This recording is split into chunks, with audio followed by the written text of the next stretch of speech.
Eduardo Molet.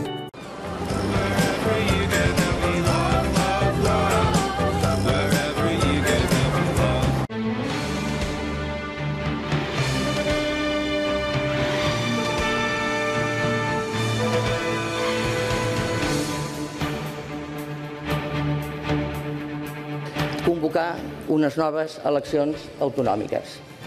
I si la majoria dels vots emesos són positius a crear la República Catalana, òbviament i immediatament s'haurà de declarar la República Catalana, la independència de Catalunya.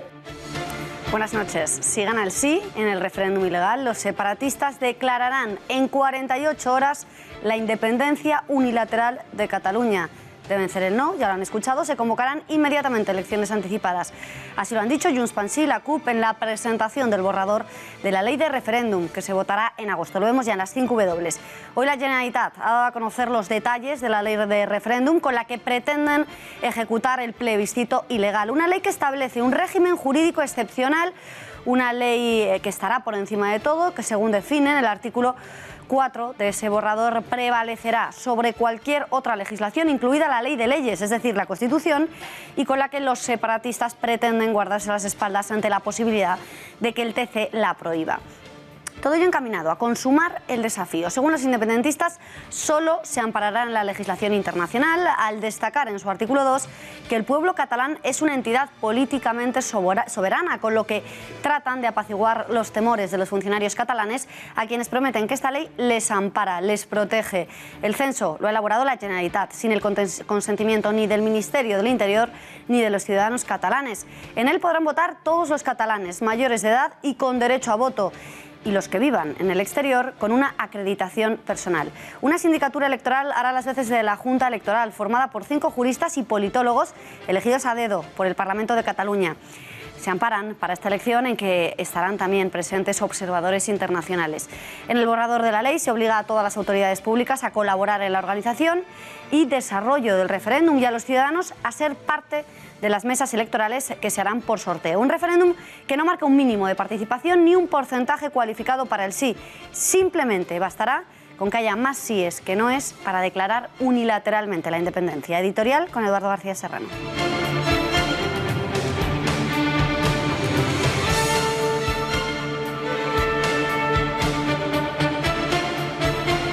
Buenas noches, Beatriz. El separatismo catalán, también el vasco, el gallego y el andaluz, cualquier separatismo, parte de un apriorismo falso del que deriva toda su delirante ideología y su disparatada estructura legislativa, como nuevamente ha quedado hoy demostrado con la desafiante presentación en sociedad de la ley Haré lo que me salga del forro de la barretina, mal llamada de desconexión. Soslayando la legislación española, los separatistas apelan a una supuesta legislación internacional que, según su torticera interpretación, les faculta para romper España.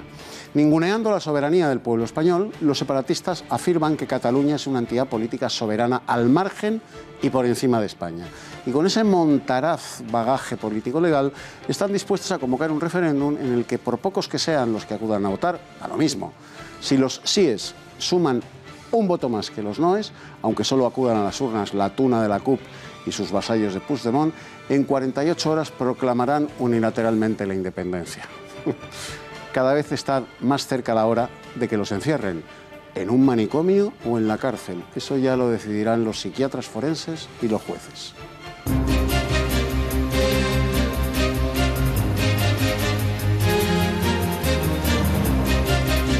Según los datos de la última encuesta de la población activa, casi 100.000 españoles han encontrado trabajo gracias en gran parte al inicio de la temporada turística, mientras la UGT atribuye estos buenos datos de descenso del paro y de nuevos cotizantes a la seguridad social, a la estacionalidad. La ministra de Empleo, Fátima Báñez, considera que ha llegado el momento de subir el sueldo a los españoles. Con esta fortaleza de la recuperación del empleo, con esta recuperación integradora en España, es el momento de que los salarios suban con la fortaleza de la recuperación del empleo. Las fuerzas de seguridad del Estado no bajan la guardia en la lucha contra el terrorismo islamista. La policía ha detenido hoy en Madrid a un peligroso yihadista dedicado a las labores de captación. Simultáneamente, la Fiscalía solicita 50 años de prisión para los agresores de Alsasua que intentaron linchar a 2 guardias civiles y a sus parejas al considerar que fue un acto terrorista en toda regla. Desoyendo nuevamente a la comunidad internacional, el régimen de Pyongyang lanza un nuevo misil intercontinental que ha caído en el mar de Japón. Donald Trump vuelve a advertir al presidente de Corea preguntándole si no tiene otra cosa mejor que hacer, y el ministro español de Asuntos Exteriores, Alfonso Dastis, envió un mensaje de solidaridad a su homólogo surcoreano.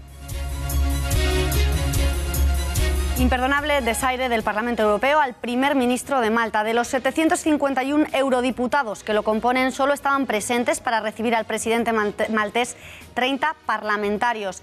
El evidente ninguneo ha provocado la monumental bronca que les ha propinado Juncker, el presidente de la Comisión Europea, visiblemente indignado. Les contaremos los increíbles privilegios de los que gozan los europarlamentarios: sueldos, pensiones, régimen y condiciones de trabajo, acceso gratuito a la mayoría de servicios públicos de transporte, etcétera, etcétera. I will never again attend a meeting of this kind. The Commission is under the control of the Parliament, but the Parliament has to respect even the presidencies of smaller countries, what the Parliament is not doing.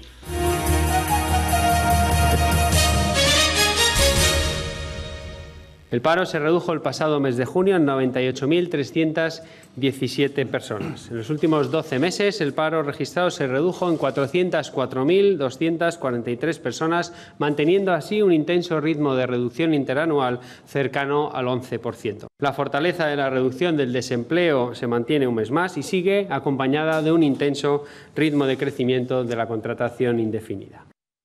El paro baja en junio en casi 100.000 personas y alcanza su nivel más bajo desde hace 8 años. Sitúa la cifra total de desempleados en los 3.362.811. Como decimos, el nivel más bajo desde que iniciara la crisis económica. En los 12 últimos meses, el paro se ha reducido en 404.243 personas, lo que supone la mayor disminución anual en un mes de junio de toda la serie histórica, a un ritmo anual del 11%. Por sectores económicos, el paro disminuye en servicios, construcción, industria y en el colectivo de personas sin empleo anterior, que se reduce en más de 10.000 personas. La cifra de afiliados a la Seguridad Social sube hasta los 18.400.000. En los últimos 12 meses, el Instituto Público ha ganado más de 600.000 cotizantes, casi un 4% más que en el mismo periodo del año anterior. Pero para UGT, todas estas cifras responden a factores estacionales por la temporada turística. Como siempre, en junio el paro se reduce por razones estacionales. Empleos más temporales y precarios que nunca. Cifras récord de contratos en un mes, 1.923.000 contratos en junio. Se reduce el paro, pero no bajan ni la pobreza ni la precariedad. Los datos del paro del mes de junio ponen de manifiesto además que las empresas españolas están obsesionadas con hacer contratos parciales. Pues no solo hay buenos datos en cuanto a nuevas contrataciones, sino también al tipo de contratación. Los indefinidos crecieron un 12%, acumulando así 41 meses de aumentos. El mes de junio de 2017 se han registrado 166.462 contratos de carácter indefinido, casi el 8% del total, con un incremento de más del 12% sobre el mismo mes del ejercicio anterior. Unos datos que tampoco convencen a los agentes sociales, que llaman la atención sobre la precariedad del empleo creado. Las cifras tan elevadísimas de precariedad laboral. Los datos que hemos conocido hoy lo que esconden es que el 92% son contratos a tiempo parcial, 8 de cada 10 contratos que se realizan son contratos temporales y la mitad son contratos a tiempo parcial. Lo único que se está haciendo es aumentar la precariedad laboral de los trabajadores y trabajadoras, que por otra parte no entienden de cifras macroeconómicas de las cuales habla el Gobierno para explicar la recuperación. Lectura opuesta a la que hacen desde el Ministerio del Ramo. Fátima Báñez, la encargada de la cartera de empleo, considera que ha llegado el momento de que los salarios suban con fuerza. Con esta fortaleza de la recuperación del empleo, con esta recuperación integradora en España, es el momento de que los salarios suban con la fortaleza de la recuperación del empleo. Por tanto, es un momento de subir los salarios en España para fortalecer esa recuperación integradora de nuestro país. Y animo desde aquí a los interlocutores sociales, a los sindicatos y a la patronal para que con responsabilidad y compromiso de país cierren cuanto antes ese acuerdo de salario que acompase la subida de salarios en España. Los datos son los mejores desde que se iniciara la crisis económica y reflejan que los datos macro, que tantas cifras positivas arrojan desde hace tiempo, deberían empezar a reflejarse tal y como decía la ministra Báñez en la economía de las familias. Y es que desde la última legislatura de Zapatero ya se han recuperado aproximadamente 1,5 millones de empleos. A pesar de los discursos de los socialistas, la economía española ha entrado en esta legislatura en la Champions League de la economía mundial. España se desangraba en términos de empleo cuando Rajoy llegaba al poder a finales de 2011. 4.422.359 personas engrosaban la cola del paro, que debido a la inercia destructiva de empleos llegó incluso hasta los 4.848.723 parados al año siguiente. El Ejecutivo de Rajoy aprobaba rápidamente todo tipo de medidas para combatir esta lacra, desde la odiada reforma laboral que tanto pide derogar la oposición por facilitar el despido, hasta rebajar las cotizaciones sociales y presentar un plan de 100 medidas de choque contra el empleo juvenil de los más altos de Europa. Los resultados comenzaban a notarse de forma lenta pero constante y ya en 2013 notábamos la primera pequeña bajada de los desempleados hasta los 4.700.338. Aún así, no fue hasta el año pasado cuando se logró traspasar la barrera psicológica de los 4 millones de parados. Aún así, para el presidente Rajoy no era suficiente. Esos datos son buenos, pero sobre todo son un acicate para el futuro. Simplemente es un acicate para continuar, para cumplir nuestros objetivos y para que los resultados sean, si es posible, mejores. De seguir creciendo a este ritmo, además, esta podría ser la legislatura en la que llegásemos a tener menos de 3 millones de ciudadanos en paro. Y los salarios, tal y como afirma Báñez, tienen que recuperarse. Y es que el año pasado el 30% de los españoles, es decir, 4,4 millones de asalariados, ganaron menos de 1.215 euros brutos, mientras que el 40% obtuvo remuneraciones de entre 1.215 y 2.136 euros brutos mensuales y el 30% restante cobró un sueldo superior a 2.136 euros al mes. Los que registraron mayores salarios fueron las actividades financieras, donde el 70,6% de trabajadores recibieron salarios superiores a 2.136 euros, seguidos de los empleados en suministros de energía, gas, vapor y aire acondicionado, donde lo hicieron el 68% de empleados. Por el contrario, los sueldos más bajos se concentraron en las actividades de los hogares como empleados de personal doméstico, 79,1% por debajo de 1.215 euros, y la agricultura, ganadería y pesca con un 61,6%. ¿Ha notado usted mejoría en su entorno, menos paro, más contratos de la seguridad social y estabilidad laboral? Bueno, si nos vamos a lo personal, por lo personal yo sí, yo lo he notado el aumento. No he notado mejoría. Igual. Sigo igual. Pues dicen que las cosas van mejor, así que espero que así sea. Ha habido más contratos, pero mucha precariedad y no han mejorado las condiciones. Sí, bastante. Sí que se nota que la gente está trabajando, sí. ¿Y tiene muchos conocidos o familiares en paro? Sí, mucha gente en paro. No, la verdad no. No tengo mucho, aparte que no tengo muchos familiares aquí y tal, conozco uno que otro, pero no mucho. Ninguno. Tanto es trabajando. Pues la verdad es que la gente va saliendo adelante, pero algún conocido tengo. Ahora menos, pero sí que es verdad que en su día tenía bastantes. Ahora ya, bueno, está mejorando la cosa, hay más contratos, pero muy temporales. Ninguno. No, no muchos, porque los que habían encontrado trabajo ahora.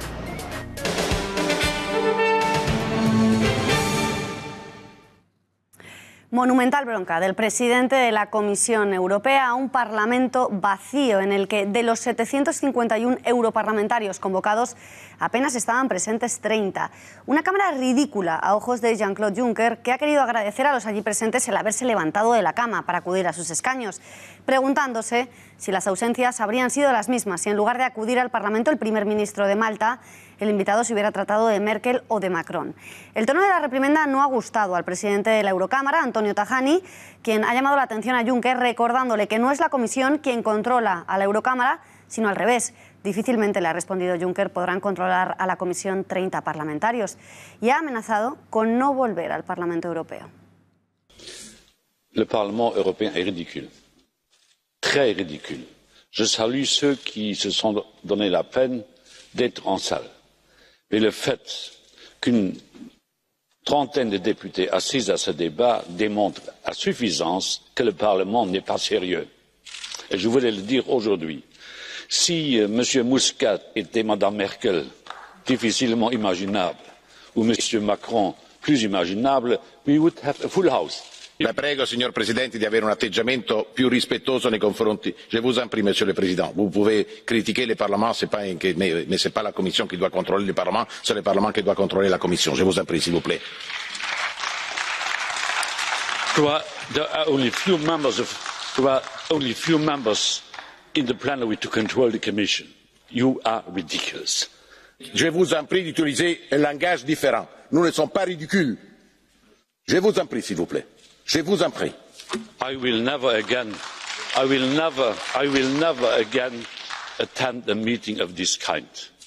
The Commission is under the control of the Parliament, but the Parliament has to respect even the presidencies of smaller countries, what the Parliament is not doing. Enfadado Juncker, y con razón, aunque quizás los europarlamentarios aún no habían llegado a su lugar de trabajo, ya que a diferencia del resto de los mortales no lo comienzan los lunes, sino que lo hacen el segundo día laborable de la semana. Eso sí, los principales perjudicados de esta ausencia van a ser ellos mismos, que dejarán de percibir unas jugosas sumas económicas en concepto de dietas.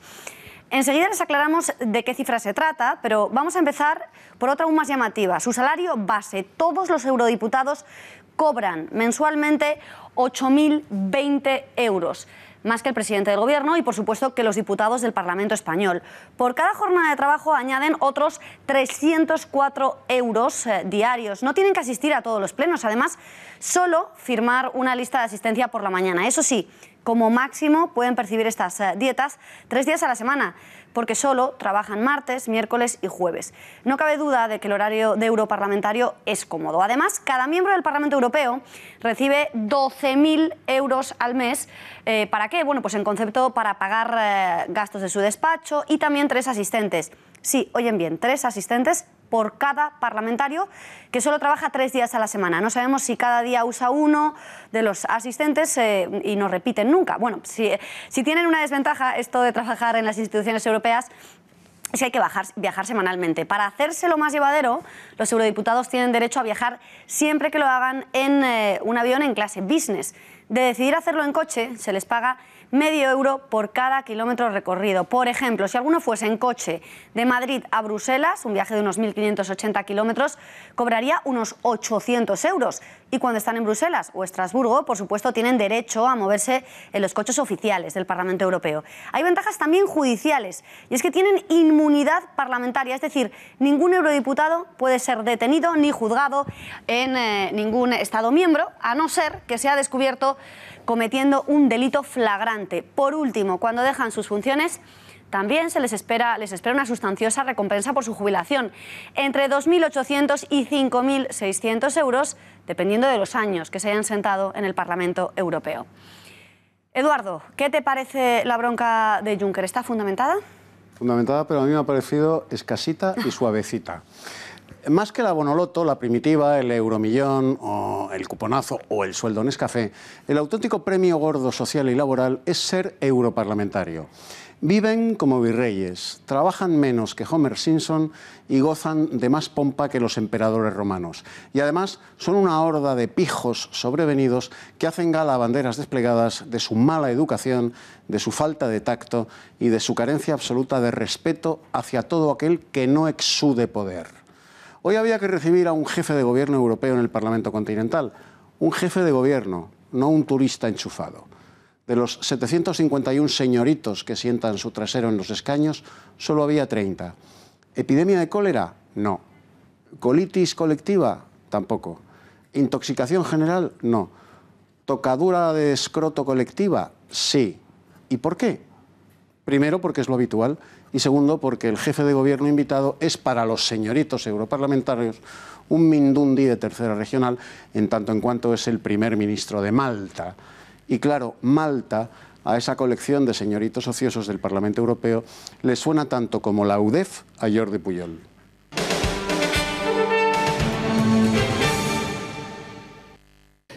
convocar unes noves eleccions autonòmiques. I si la majoria dels vots emesos són positius a crear la República Catalana, òbviament i immediatament s'haurà de declarar la República Catalana, la independència de Catalunya. Esta mañana, y tras la reunión semanal del Gobierno, Junts pel Sí y la CUP han presentado ante los medios el contenido de la ley de referéndum que se tramitará en plenas vacaciones de agosto. La futura ley del referéndum de autodeterminación de Cataluña prevé la posibilidad de declarar la independencia antes de 48 horas en el caso de que ganara el sí, en ese eventual referéndum del próximo día 1 de octubre, y en el caso de que ganara el no, el gobierno autonómico convocaría elecciones inmediatamente. Un plebiscito cuya celebración ha vuelto a garantizar esta misma mañana el vicepresidente y del que dice será vinculante y que contará con todas las garantías. Es un referéndum que tiene una ampara legal, que tiene una ley que lo ampara, una ley fundamentada en la legalidad vigente, en la única legalidad posible, y que además será vinculante, porque este es nuestro compromiso, el de hacer vinculante la voluntad de los ciudadanos. Y es un referéndum que se hace con todas las garantías, incluso con más garantías de las habituales. El borrador de la ley regula un régimen jurídico excepcional y no se votará en el Parlamento, como decíamos, hasta finales del mes de agosto. Benet Salellas, diputada de la CUP encargada de desgranar los detalles del borrador, asegura que se trata de una proposición de ley de mínimos y que se superpone sobre cualquier otra legislación, incluida la Constitución, al considerar que Cataluña es una entidad política soberana. Afirman además que esta ley suprema garantiza la protección de todo aquel que participe en la convocatoria. Sin embargo, esta ley de referéndum no establece una participación mínima ni un porcentaje cualificado para el sí. Laura Fernández Cañas, buenas noches. ¿Qué más sabemos de lo presentado hoy? ¿Quién está llamado a las urnas? ¿Quiénes pueden participar? ¿Quiénes no? ¿Quiénes pueden votar? ¿Y cómo se va a llevar a cabo esta consulta ilegal? Buenas noches, Beatriz. Pues lo que sabemos, según desprende la presentación de hoy, no se establece una participación mínima. Eso sí, la califican como ley suprema y excepcional que prevalece sobre cualquier otra legislación, incluida la Constitución, ante una previsible prohibición de la ley por parte del tribunal. En cuanto al resultado, la ley simplemente exige que haya más votos afirmativos que negativos, sin marcar un mínimo de participación ni un porcentaje de síes. Es decir, si hay más votos a favor que en contra, se declarará la independencia de Cataluña. Así está plasmado en el artículo 4 del escrito. ¿Qué pasaría si ganara el sí? Pues que en los 2 días siguientes, 48 horas después, se celebraría la sesión ordinaria para efectuar de forma automática la declaración unilateral de independencia. ¿Y qué ocurre si vence el no? Pues que se convocarán inmediatamente elecciones anticipadas. ¿Y quién puede votar? Todos los catalanes mayores de edad con derecho a voto. Quienes estén en el exterior podrán votar con una autorización especial. Y en cuanto a los que participan en la organización y la ejecución del referéndum, la ley asegura que les amparará jurídicamente. Se encargará del recuento y desarrollo una sindicatura electoral que hará las veces de junta electoral y que estará formada por 5 juristas y politólogos propuestos por el Parlamento. Además, la ley prevé la presencia de observadores internacionales, aunque sin especificar quiénes serán. En otros de los artículos presentados, la ley asegura que todas las autoridades públicas tendrán obligación de colaborar, al igual que los ciudadanos cuya participación en las mesas electorales se elegirán por sorteo, como en unos comicios nacionales. Se hará en base del censo, un censo ilegal para el que los ciudadanos no han dado su consentimiento. Muchísimas gracias, Laura. Pues antes de esta presentación, esta misma mañana, el Gobierno advertía por carta a los ayuntamientos catalanes de la prohibición expresa de participar en el referéndum, recordándoles la obligación del respeto a la legalidad constitucional y estatutaria y brindándoles su apoyo y colaboración ante las dudas e incertidumbres que les puedan surgir si el ayuntamiento al que están adscritos contraviene las reiteradas advertencias del Constitucional. En esta misiva, el Ejecutivo invita a los funcionarios catalanes a tener en cuenta que se trata de un proceso de esta naturaleza que atenta contra los artículos 1.2, 291, 81, 92 y 168 de la Constitución, así como los artículos 1 y 2.4 del Estatut, reiteradamente prohibido por el Tribunal Constitucional. Así lo destacaba el Gobierno para destacar además, efectivamente, como decimos, que el Tribunal se ha pronunciado ya expresamente sobre este proceso y lo ha prohibido. Por tierra, mar y aire, Nuestras Fuerzas Armadas y la Guardia Civil se encuentran donde haya que proteger los valores de la democracia y de la Constitución española, pero también la integridad y la soberanía. Las Fuerzas Armadas están para proteger la integridad y la soberanía de España. Una obviedad, algo evidente, que sin embargo, Eduardo, por lo inhabitual, se ha convertido en las declaraciones del día. La verdad es que ha estado muy valiente María Dolores de Cospedal, subrayando eso, lo evidente. Malos tiempos en los que hay que subrayar lo evidente. Oswald Spengler finaliza su impagable decadencia de Occidente con su célebre apelación a que al final siempre es un pelotón de soldados el que acaba salvando la civilización. En todos los textos constitucionales de todos los países del mundo, de los impecablemente democráticos también, la última ratio, el último garante de la unidad territorial nacional es siempre, y por razones axiomáticas, o sea, no hace falta ni explicarlas, el ejército, que es el centinela de la preservación de la unidad territorial cuando el avatar político amenaza con romperla. María Dolores de Cospedal, la ministra del ramo, se ha limitado sencillamente a recordar el mandato constitucional que obliga al ejército a impedir la ruptura de la nación española. La jauría separatista y sus comparsas de la izquierda, la dura y la tibia, también de la derecha independentista, le dedicarán mañana a la ministra esas palabras polivalentes que adjetivan el mal absoluto y que todos los analfabetos políticos arrojan como pedradas contra todo aquel que no les dice sí buana a todo: facha, fascista, nazi, centralista, imperialista, militarista, franquista y toda esa serie de estupideces con las que, echando espuma por la boca, tratan de ocultar su indigencia intelectual y su absoluta falta de argumentos. Ya le han abierto la sastrería a Cospedal para disfrazarla de Eva Braun o de Claretta Petacci, porque ponerle el bigotito de Hitler o dejarle la cabeza tan monda como la de Mussolini a una mujer tan guapa como Cospedal sería tan ridículo como lo son ellos mismos.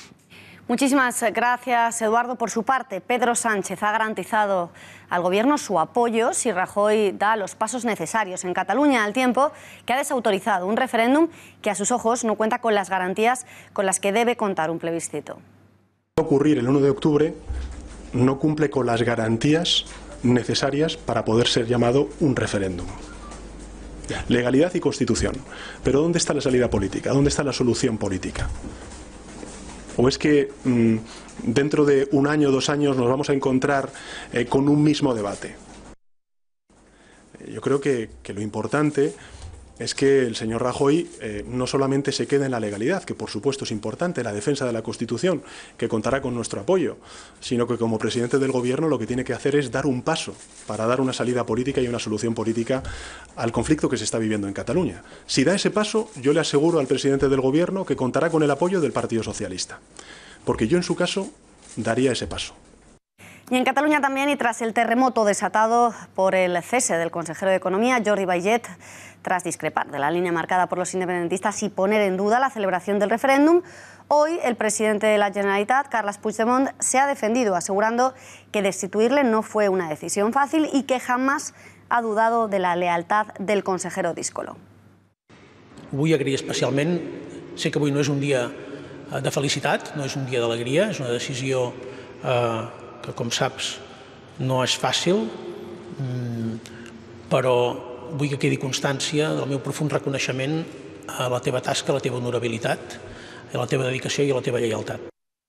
Hasta los huevos. Con esta interjección tan castiza ha mostrado Francesc Homs su rechazo al cese de Baiget. La decisión de echarle ha generado malestar y desconcierto en la formación y ha puesto de manifiesto la distancia del presidente catalán con la cúpula de su partido. Algunos miembros del PDeCAT consultados hablan incluso de golpe de Estado en el partido tras la destitución del consejero, hombre próximo a Artur Mas. Para quien fuera mano derecha del expresidente, estas decisiones salomónicas no suman ni hacen grande al independentismo, sino todo lo contrario, preguntándose por qué siempre son miembros del PDeCAT quienes pagan las consecuencias penales e invitando a Puigdemont a la reflexión al asegurar que si por declaraciones más o menos afortunadas se le echa, los hay que sobran desde hace muchísimo más tiempo. La decisión de cesar al consejero Baiget caía como un jarro de agua fría entre los suyos y como motivo de mofa dentro del Partido Popular. En esa formación ironizaban sobre el tuit que ayer mismo escribía Puigdemont, en el que aseguraba acostarse nazi, haberse levantado bolivariano. Para Illón, del Partido Popular, se levantó bolivariano y se acostó fascista. Pues cesar a alguien por una discrepancia de opinión no es otra cosa que fascismo. Pues hoy la verdad es que él lo que nos ha demostrado con la información que hemos tenido esta mañana es que se ha levantado bolivariano y lo que se ha costado es fascista, porque es evidente que cuando a una persona como el presidente de una institución como la Generalitat de Cataluña lo que hace con una persona que opina diferente a él es cesarle inmediatamente, pues evidentemente eso es un acto de fascismo. Porque a los diputados que podemos oponernos a esos textos, evidentemente no se nos da voz. Es que el discrepante actualmente en Cataluña para el gobierno de la Generalitat es incómodo y es molesto. Aquel que no quiere respetar esa ley, desde luego no está respetando la democracia, sino que está yendo en contra de la misma democracia. En fin, yo llamo a la reflexión a aquellos políticos sensatos del gobierno de la Generalitat para que no tengan miedo a expresar su opinión. Creo que hay más voces discrepantes. Yo creo que hay más voces que no están de acuerdo dentro de Convergencia y dentro del gobierno, y desde luego no va a poder purgar a todos los catalanes que discrepamos de los planes del gobierno de la Generalitat.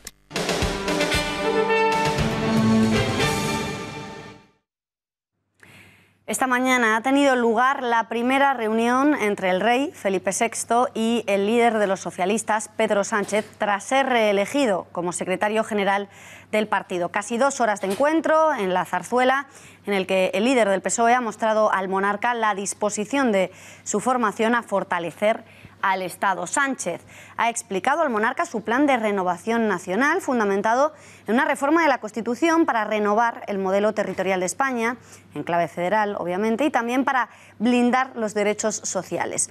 Volvemos a la redacción. Allí está nuestra compañera Laura Fernández Cañas. Laura, buenas noches. Tienes todos los detalles de este encuentro.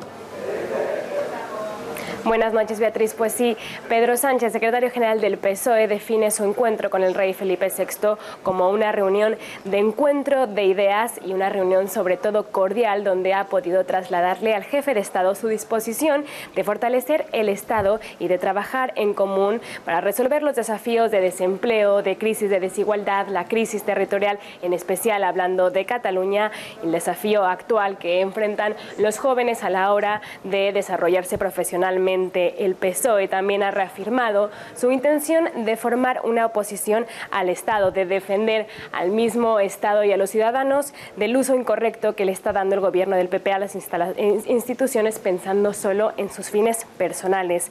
También ha querido trasladarle su preocupación por el estado de bienestar amenazado también por el gobierno de Mariano Rajoy.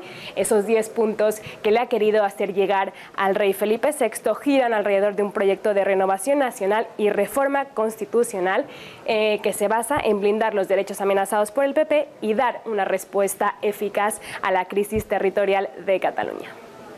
Le he trasladado al jefe del Estado la necesidad y la vocación que tiene el Partido Socialista de proponer al conjunto de la sociedad española un proyecto de renovación nacional, y en ese sentido de reforma constitucional, donde no solamente, como conocen ustedes, la propuesta del Partido Socialista, se blinden muchos de los derechos que ahora mismo están siendo puestos en cuestión por parte del actual gobierno, sino que también con esa reforma constitucional demos una respuesta a la crisis territorial. Gracias, Laura. Una rueda de prensa en la que el líder del Partido Socialista no ha cerrado la puerta a presentar una nueva moción de censura en contra de Mariano Rajoy y en la que también ha hecho hincapié en que su objetivo va a ser la unidad de acción con Podemos y Ciudadanos. El rumbo está claro, el rumbo es el de forjar una alternativa al gobierno del Partido Popular y en ese sentido el Partido Socialista va a entablar el diálogo y por supuesto una unidad de acción con otras fuerzas políticas, Unidos Podemos, Izquierda Unida o por supuesto Ciudadanos. Creo que el que nosotros no planteemos la moción de censura no significa que no la descartemos. La cuestión es que creo que tiene que ser meditada, tiene que ser trabajada, tiene que ser dialogada y no improvisada. Esto, sumado a la negativa del Partido Socialista a apoyar el CETA, el Tratado de Libre Comercio entre la Unión Europea y Canadá, y su rechazo también a apoyar el techo de gasto para los presupuestos del año que viene, son la prueba para el Partido Popular de que este Sánchez es el mismo del no es no. Cuando decimos todo esto, ¿qué parte de lo positivo del techo de gasto no entiende el Partido Socialista? Cuando podíamos gastar menos, se abstuvieron. Y hoy que podemos gastar más, dicen no a la primera. Está demostrado que el Partido Socialista y que Pedro Sánchez, a la primera de cambio, cuando se le pasa la prueba del algodón, se descubre que vuelve a ser el del no es no.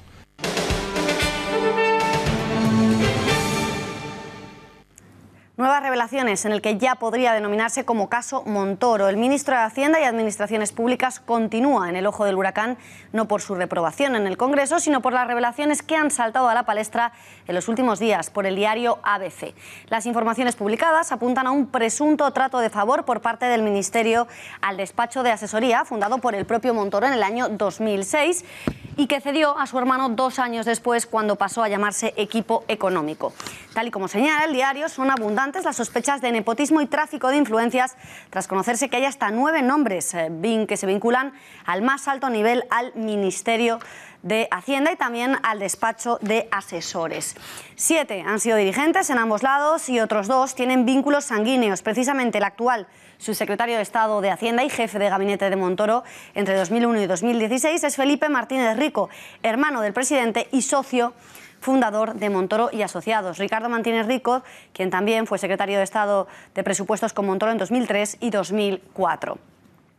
Siguen saliendo nuevos datos a la luz que vincularían, como decimos, al Ministerio de Hacienda con el despacho de Equipo Económico y, sin embargo, Rajoy no se pronuncia.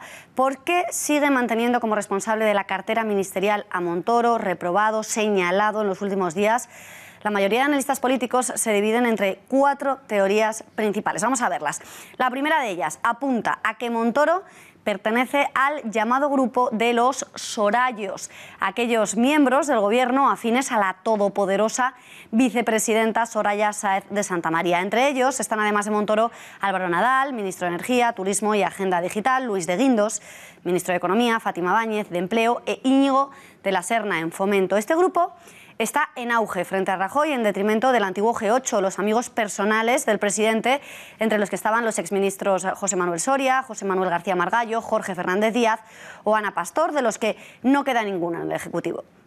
La segunda teoría, por su parte, apunta a que el ministro de Hacienda, evidentemente, puede acceder a la información fiscal de todos los ciudadanos, incluidos sus compañeros de gabinete.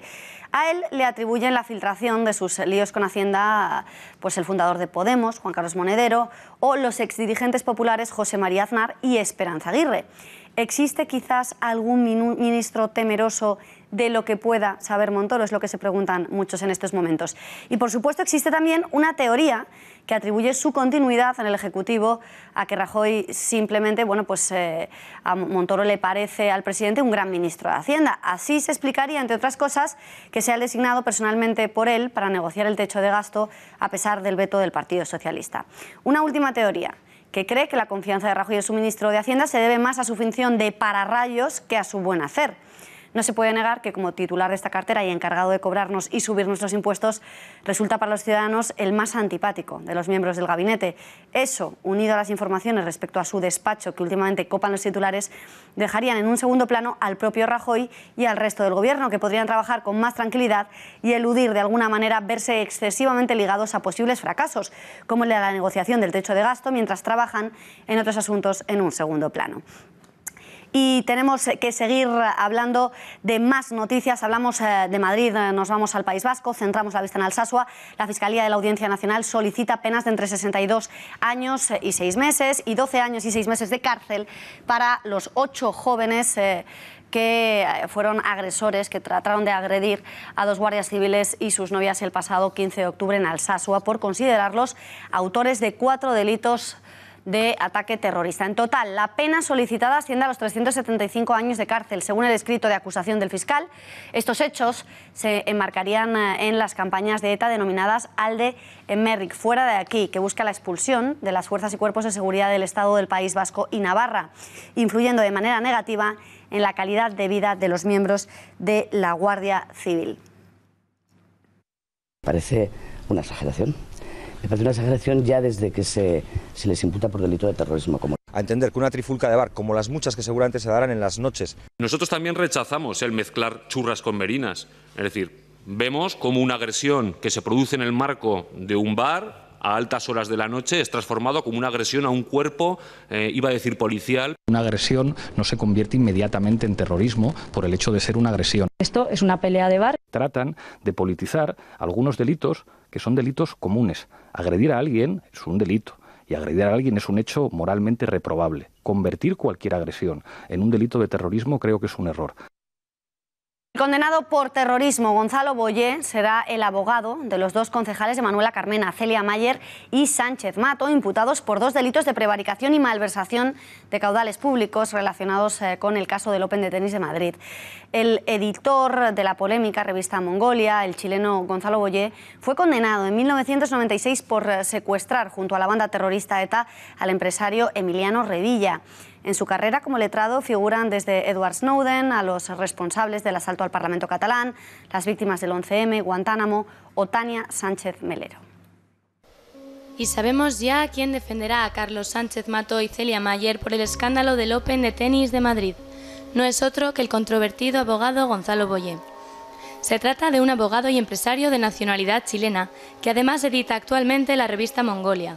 En 1996 fue condenado por la Audiencia Nacional a 14 años de cárcel por colaborar con la ETA en el secuestro del empresario Emiliano Revilla.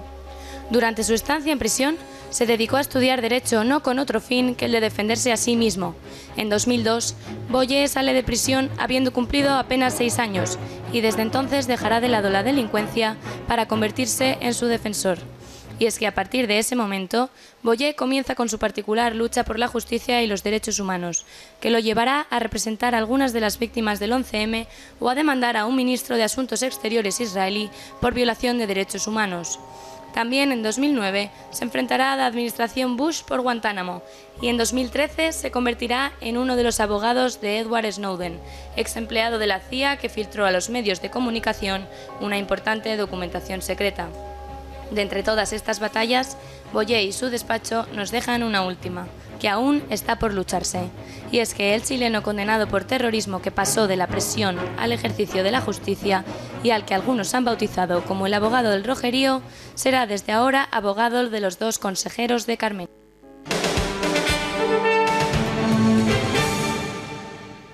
Cuando decimos todo esto, ¿qué parte de lo positivo del techo de gasto no entiende el Partido Socialista? Cuando podíamos gastar menos, se abstuvieron. Y hoy que podemos gastar más, dicen no a la primera. Está demostrado que el Partido Socialista y que Pedro Sánchez, a la primera de cambio, cuando se le pasa la prueba del algodón, se descubre que vuelve a ser el del no es no. Para el Partido Popular es evidente ese acercamiento de Pedro Sánchez a Podemos. Abrimos nuestro foro de debate. Saludamos ya a Alberto Sotillos. Alberto, buenas noches. Buenas noches, ¿qué tal? Eduardo, buenas noches de nuevo. Buenas noches, Beatriz. Buenas noches, Alberto. Pues esta es la cuestión en el Partido Popular, que es evidente ese acercamiento por varias cuestiones, por su negativa al CETA, que era una de las exigencias que se dice que le puso Pablo Iglesias para sentarse a negociar. Hoy además ha abierto la puerta a presentar una moción de censura. Ha dicho que la acción va a ser conjunta con Podemos. A tu juicio, Alberto, ¿se está podemizando el Partido Socialista? Si la respuesta tiene que ser sí o no, diría que no. Diría que no se está podemizando y sigue la misma senda. Sí que es verdad que es el mismo Pedro Sánchez, que es un Pedro Sánchez que busca su permanencia y su trayectoria. Entonces yo creo que se enmarca dentro de eso todos los pasos que dé. Lo del CETA no sabemos, o no supimos si era sí, no o abstención, y no lo supimos hasta que se reunió con los 4 que le tuvieron que decir. Y en el techo de gastos, en este caso, no es una podemización, es buscar un espacio. Y si evidentemente ha ganado las primarias siendo el rojo del Partido Socialista, pues lo tiene que parecer al menos un tiempo. Pero el Partido Socialista no tenía, ¿crees?, un espacio, aunque en los últimos tiempos hubiese perdido, pero el espacio del Partido Socialista ha estado siempre muy claro en España. Teóricamente sí, pero electoralmente hemos visto cómo ese espacio se ha ido menguando y el propio Pedro Sánchez lo ha llevado a resultados históricos por lo bajo. Entonces es evidente que quiere recuperar y tiene que recuperar hacia algún sitio. o hacia Ciudadanos, como estaba intentando hacer hacia ahora, o sea, recuperando voto que se había ido, o cogiendo parte de Podemos, pero obviamente de ahí a podemizarse hay un mundo, porque lógicamente siempre Podemos tendrá mucha más izquierda para ir de lo que él podrá, precisamente porque es el Partido Socialista. Eduardo, ¿para ti se está podemizando el Partido Socialista con la nueva reelección de Sánchez o no? O sea, el argumento de Alberto Sotillos es impecable, salvo en su conclusión final. No se está podemizando. Se puede acertar en todo. Bueno, ha empezado por eso, que no se está podemizando. Pedro Sánchez, que busca desesperadamente el poder y liderar la izquierda, para eso se está acercando a Podemos. Eso bien lo reconoce Alberto Sotillos. Luego se está podemizando.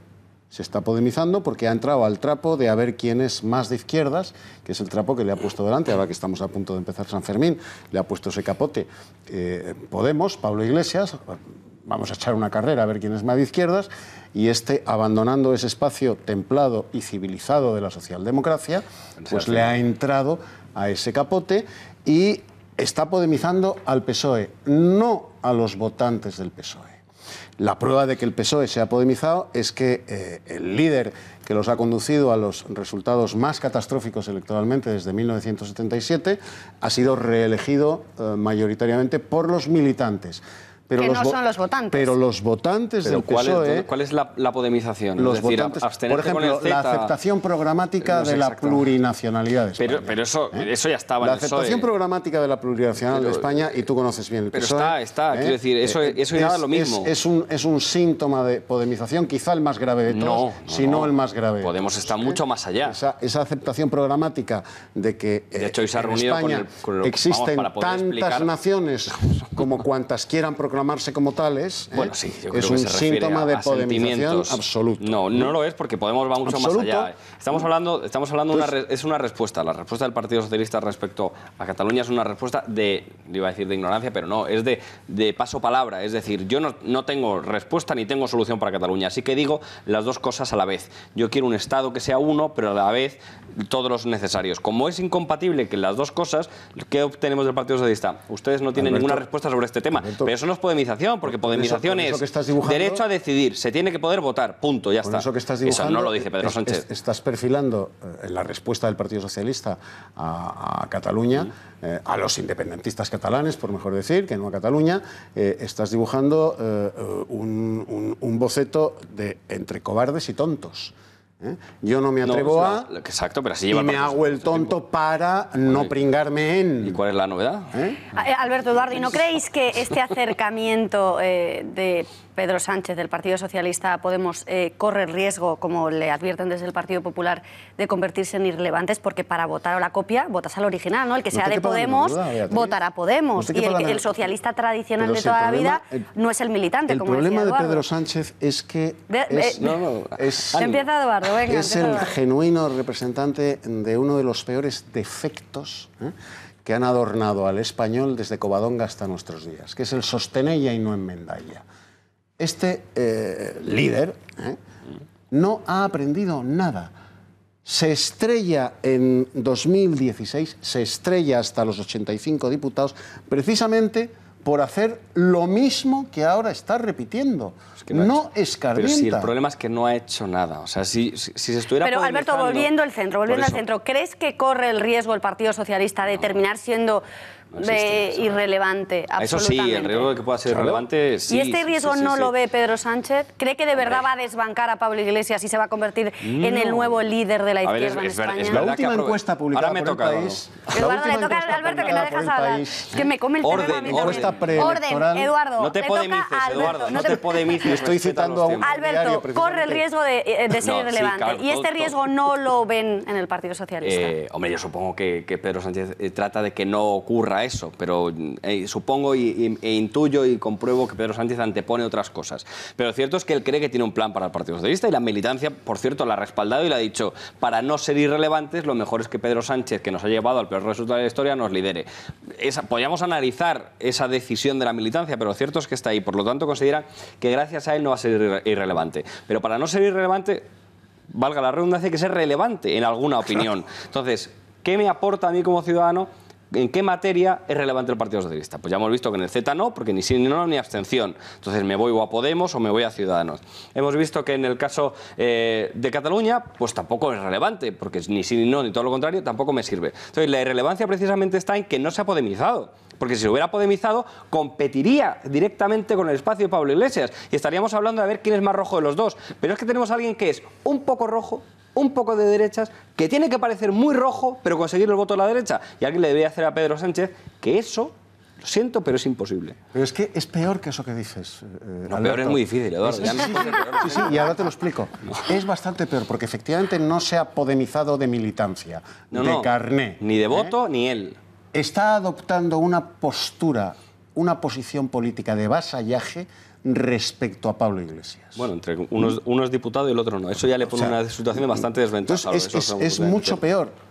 Y entonces ha hecho una especie de pretorianismo con los militantes que le han votado en las primarias, y cree que eso le va a conducir al poder y olvida analizar, por ejemplo, los resultados de las últimas elecciones. De las del 2016, catastróficas para el PSOE liderado por Pedro Sánchez. El PSOE pierde escaños, llega a 85. Y Podemos, igual, con Izquierda Unida sumada, se queda igual. Lo comido por lo servido. Sí. ¿Dónde han ido los votantes del PSOE? Al PACMA, probablemente. ¿Dónde han ido? Literalmente, quiero decir. Pedro Sánchez, que no te enteras dónde han ido, a la abstención.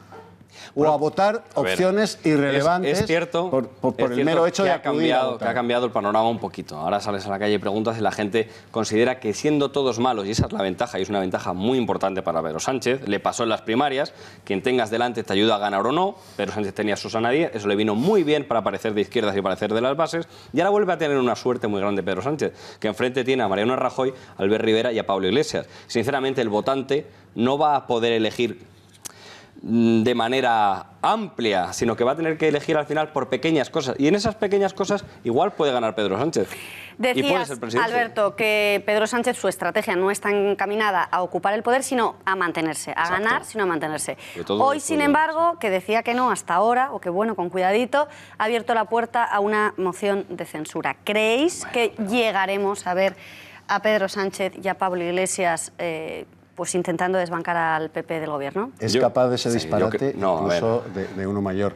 Alberto, déjale a él. Ya lo anunció Pablo Iglesias. Lo anunció Pablo Iglesias tras salir arrastrado por las mulillas de su moción de censura ridícula y mortinata, o sea, nacida muerta.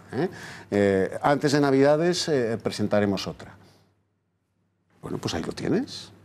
No, y lo tengo, no, todavía no he visto ninguna moción de censura, Eduardo. A ver, ya lo veremos. De Pedro Sánchez tenemos... De momento Pedro Sánchez ya baraja esa posibilidad. Tenemos varias declaraciones en muy poco tiempo. ¿Se le ha ocurrido la ideica él solito? No. Déjale que termine, que tiene retranca. Es que como le deje terminar a sacar el programa hasta mañana. No, déjale que era una retranca final. Intervengo un poquito y Alberto. luego ya sigue. De Pedro Sánchez tenemos intervenciones dispares en muy poco tiempo, lo cual no es novedoso, pero es cierto que se repite ese patrón. Dijo que lo primero que haría nada más ganar la Secretaría General es pedir la dimisión de Mariano Rajoy. Se le olvidó al minuto siguiente de ganar la Secretaría General de nuevo. Luego dijo que no habría una moción de censura a través de Ábalos. Dijo que sería la mayoría de los ciudadanos los que echaran a Mariano Rajoy. La mayoría de los ciudadanos no presentamos mayoría de mociones, sino que vamos a votar.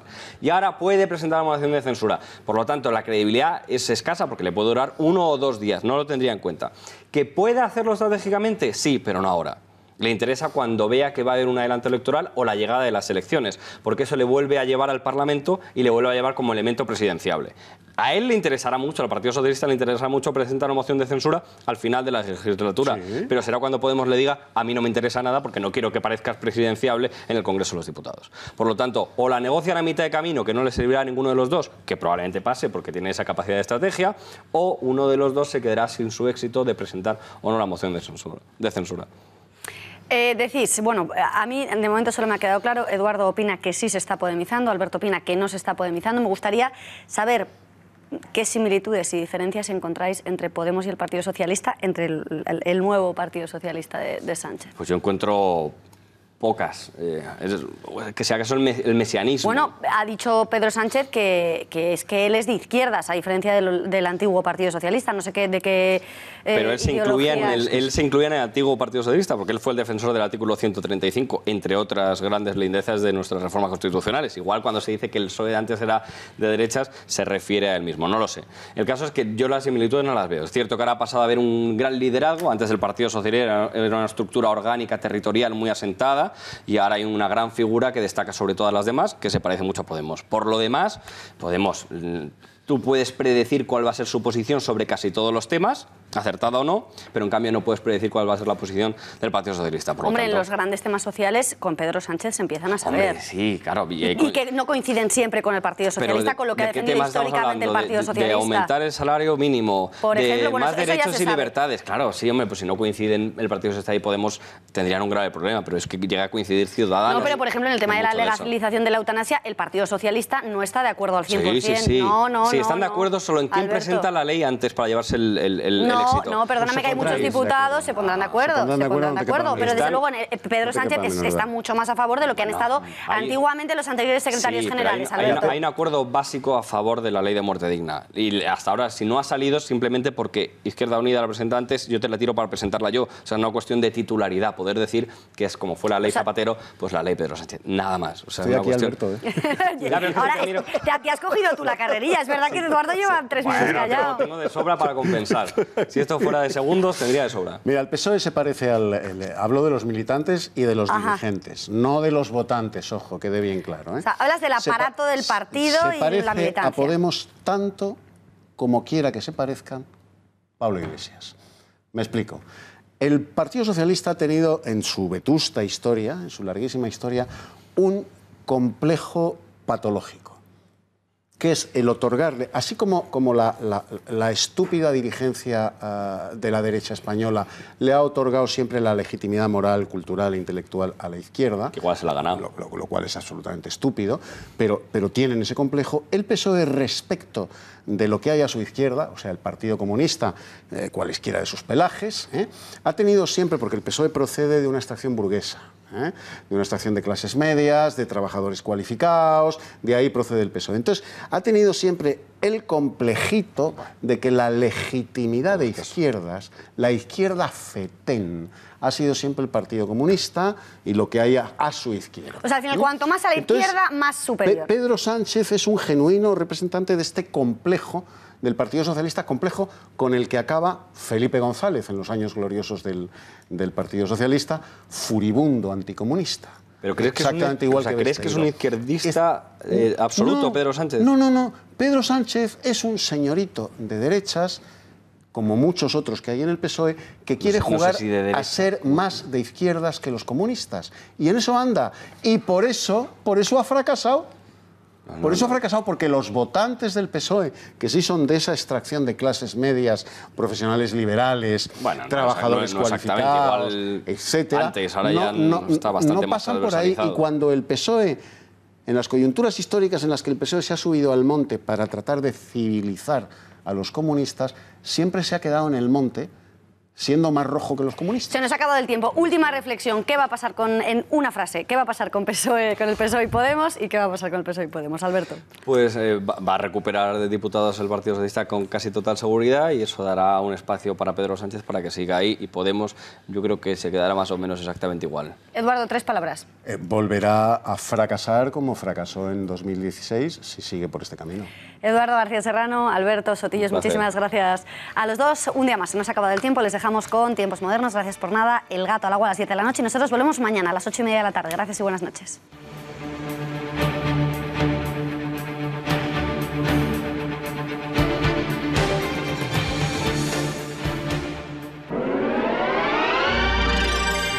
Volvemos en un minuto. Solnatura es un centro de naturopatía, alimentación saludable y complementos alimenticios. Su misión es la de ayudar a las personas a obtener calidad de vida a través de pautas de alimentación correctas y complementos alimenticios de máxima calidad. Nuestra especialidad es la elaboración de programas de mejoramiento personalizados y enfocados a nutrir y fortalecer el organismo. El equipo humano de Solnatura está compuesto por naturópatas y médicos con amplia experiencia en este campo y sus métodos son siempre naturales, preventivos y respetuosos con el medio ambiente. En Solnatura te vamos a ayudar. Llama ya al 91 31 31 409. Estamos en la calle Conde de Aranda 13, Metro Retiro. Soy María Jesús Barreñada, presidenta de Aredos Abogados, doctora en Derecho, abogada y abogada rural.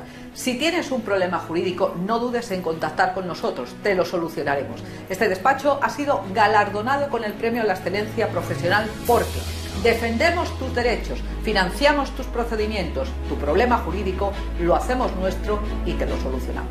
¿Quieres seguir equivocándote con nosotros?